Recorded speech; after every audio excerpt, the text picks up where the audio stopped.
Here's a little story time of what my crazy celebrity ex-boyfriend would get mad at if I did or did not do. He would get mad if I would, for example, go to the DMV and put lip gloss on to take a picture. He said that I was trying to get attention from other guys, and the fact that he wasn't going with me proved that I was trying to get attention from other guys, therefore pickup guys at the DMV. He would also get mad if I showed him too much affection or if I tried to kiss him, because he said that that meant that I was a nymphomaniac and that the only conclusion he could come to was that I was cheating on him because I was a nymphomaniac. So eventually I stopped being affectionate altogether, and that made him think that I didn't want him because I was never affectionate. So I told him one day, well, if I am affectionate, it's bad, but if I'm not affectionate, it's bad. And he said, you're right, so you're stuck.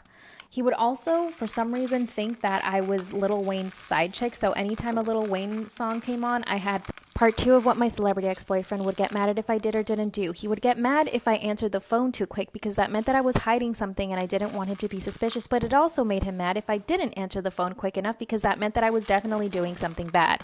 He would also get mad if I offered to go over to his place instead of mine because that meant I was hiding guys in my apartment, in my bathroom, and in my closet. So he would randomly show up to my apartment, check underneath my bed, my closets, and my bathrooms. And when he saw that there was no one there, he would storm out and say, I'm going to catch you one day. He would also get upset if my manager or my agent called me telling me that I had an audition because it made him envious, although he would say that what they were trying to do was actually pimp me out. He would get so envious and jealous if I had booked a commercial, if I was working on set, or if I had anything going for me in my life other than him. I happened to look like Lil Wayne's celebrity ex at the time, so Lil Wayne happened to say my name in a rap song, although I didn't know Lil Wayne, and he thought that that meant that I was for sure sleeping with Lil Wayne, although I didn't know Lil Wayne. He thought that I had all these connections with rappers and that I spent time with them every single week, although I spent my time with him all the time. He would also get upset when random girls on the street would stare at me for any reason because he thought that her and I had this whole history and that I was trying to take her guy, and for that reason she hated me. And for that reason, she was looking at me. It couldn't be anything else, like maybe she liked my clothes or something. It had to be the fact that I was doing something bad to her. He also hated when guys stared at me because that meant that I knew the guy from someplace and that the guy was following us around, keeping tabs on me because he was probably my pimp or my lover.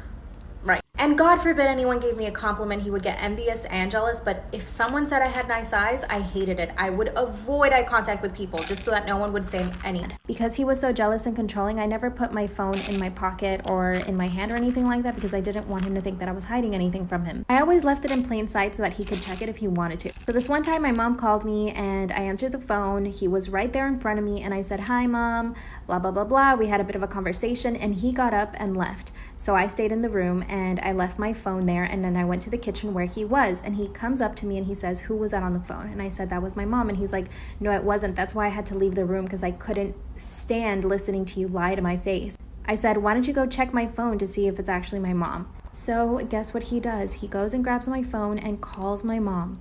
He says, "Who is this?" He was so rude to her, I was mortified. And worst of all, my mom thought it was a joke, so she kind of started laughing, and then he hung up on her. After that, he didn't speak to me for at least a week, and then he broke up with me. One of the things that would instantly make him upset was if I answered my text messages too quick when they came in. So whenever a text message would come in, I would wait 4 to 5 minutes so that he could see that I was in no rush to get it. If I did answer it too quick, he thought that I had a pimp or somebody waiting for me and that I was just getting ready to go to work. So this one time my mom messages me and I see her text message come in, so I grab my phone right away to text her back because we weren't really talking on the phone much because of him. He would always get jealous. Seeing that my mom texted me, I picked up the phone and I replied back. He grabbed it from me instantly without even saying anything and asked who it was, and I said it was my mom. He looked at all the messages. He actually read all of my messages with my mom nonstop for about 30 minutes and then came to the conclusion that it wasn't her. He then interrogated me for an hour and then he kicked me out because I wouldn't tell him who it was. He would always get mad if I was nice to our server, whether it was a man or a woman, because to him it was competition and it meant that I wanted them because I was being nice to them.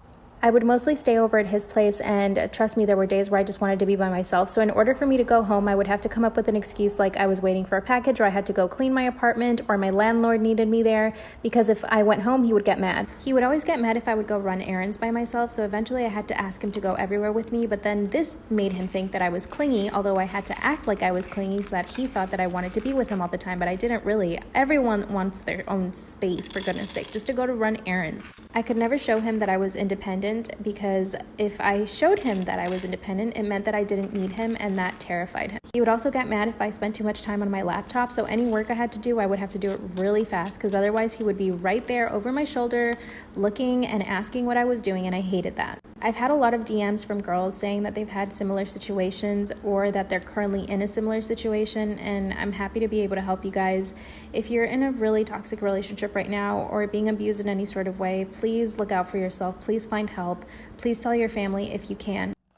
Story time about how I got out of the abusive relationship I was in with my celebrity ex. Yes, he is a celebrity. He's on TV right now, so if you want to know who it is, go to any of my other story times. His name is all over the comments. So after he made me take the lie detector test, which turned out to be a con because he had hired a con artist without him knowing, we didn't speak for about 3 days, but then he started texting me. We were going back and forth, and I knew that in order to end things, I needed to see him in person. Even though he had broken up with me, he was still trying to get back together with me, and I knew I had to end it, otherwise he wouldn't leave me alone. At this point, he had been physically and emotionally abusive with me, but every time it was because he was on some substance, and I knew that if he got off the substances, he would just be a better person. That was just me being naive and thinking that I could help him. Of course, as soon as I get there, he begins to accuse me of having stolen something from his closet, which I couldn't have because I wasn't even with him.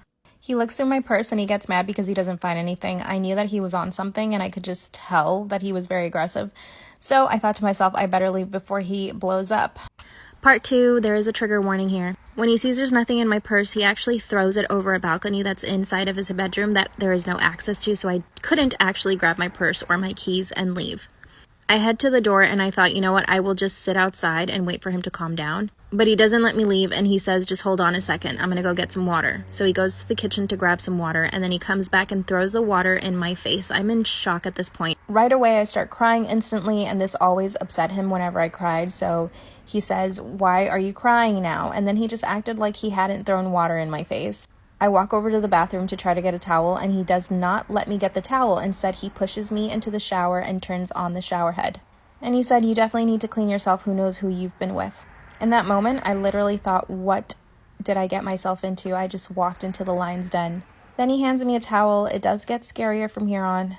Part 3, trigger warning. So I get out of the shower, he hands me a towel, and then he begins to question me where I was, where I've been, and I know that he knows that I was home for that entire week because I actually saw him outside of my window one day, and I saw his car parked further away, so he knows that I was home. Then he grabbed my phone from my purse, but didn't bring my purse down, just the phone, and starts looking through it. When he didn't find anything, he said, well, you must have deleted all the messages. This is when I black out. I woke up 10 hours later, still in the towel, wrapped up in the towel underneath the comforter, and him standing over me, and he says, you can leave now. He hands me my purse, and the look on his face is just horrendous. I could tell he had been crying all night. His eyes were super swollen. And when I look in my purse, I just see that he cut my ID, he cut my credit card, and bent my apartment key. I got dressed and I run out. Luckily, I was able to get into my apartment, even with the bent key. I waited a few days because I had some marks on me, but I then called my family. They got me a ticket to Miami. I went straight to Miami. I abandoned everything in LA, and Here's a story time of when my crazy ex made me take a polygraph test. A little backstory, we had been together for 4 months at this point. 2 months into the relationship, he started acting strange. Before that, he was absolutely, completely loving and normal. So since those 2 months were perfect, we had fallen in love and we had been talking about marriage and so many other plans. But then he started acting strange. He called me and told me he had a substance abuse problem, and nothing was the same after that. So at the 4-month mark of the relationship, he had started accusing me of being an escort and being with other guys, even though I spent all of my time with him, and I even offered to install cameras into my apartment, which he did not want to. So one day that he was mad at me, I knew that he was on something. I couldn't tell exactly what, but he came up to me and asked me if I would take a polygraph test, and I said absolutely. Little did I know that the polygrapher he hired was actually a con artist, so when we show up to this man's office to take the polygraph test, it was part 2 of the polygraph test. I sit down in the chair and the polygrapher actually starts making comments about my eyes and my dress. Obviously, I was really uncomfortable. I look over at my boyfriend and he could tell that I was very uncomfortable, but he just kept the conversation going with the guy like nothing wrong was happening. In fact, he was holding my hand and making comments about how beautiful I was. Super odd behavior.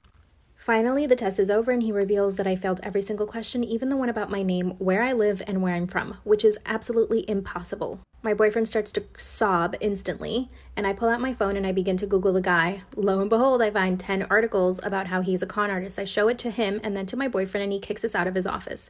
He's still sobbing at this point. We drive back to his house and he's beside himself. He says, I don't know what to believe. And I said, well, you can believe the articles or you can believe me. This guy was obviously a con artist. I break up with him and I go back to my apartment. A week later, he comes looking for me and he is crying and I took him back, unfortunately.